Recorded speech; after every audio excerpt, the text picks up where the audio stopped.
This is Bilal Randeree. I'm at TEDGlobal in Edinburgh, Scotland, with Mikko Hypponen, who just gave a very interesting talk on internet security. Firstly, can you just briefly introduce yourself and tell us what work you do? I'm the Chief Research Officer for a company called F-Secure Corporation. And F-Secure is a global company working with internet operators around the world to secure internet traffic. And so I know you started off your talk going into the history of the computer virus and your journey to India. Could you briefly tell us that story and where that's taken you since? The very first PC virus was written in 1986, which means it's 25 years old now. So the code of that old virus actually had two names and a phone number and a street address.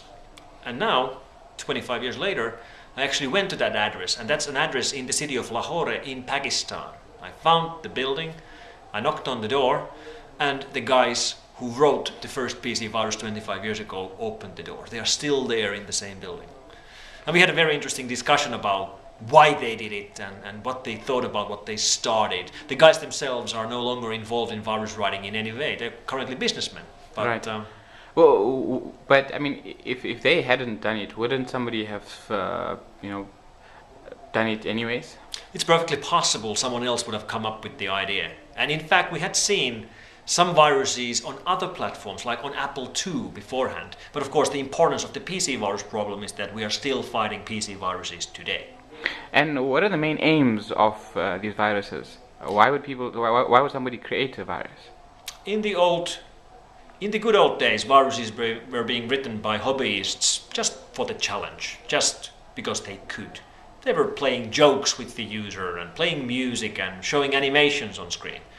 But that started changing around 10 years ago, and today almost all of the viruses we find are being written by organized criminal gangs, and the only target of those viruses is to steal money.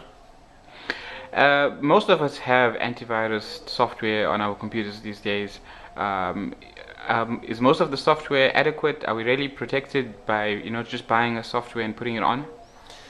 Well, we have a game of cat and mouse between virus writers and virus fighters.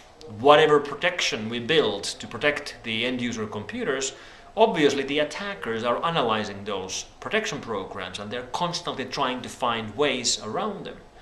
And the problem really is that because virus writers are making so much money with their attacks, with banking trojans and credit card theft, that they can now actually afford to invest into their attacks. And they are hiring professional programmers and doing testing at professional scale for malware.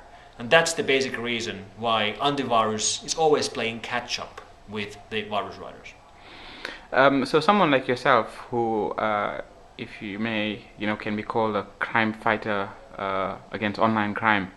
How do you see this battle against the crime going forward? I don't think the situation is going to get better unless we really start changing on how we fight these problems. I mean, we can run all the antiviruses and all the firewalls in the world, and that's not going to make a difference. What's going to make a difference is that we find more of these online criminals and we put them behind the bars, and that we find the people who could become online criminals and we use their skills for something good instead of something evil. Okay. Thanks so much for your time. We look forward to hearing from you again. Thank you.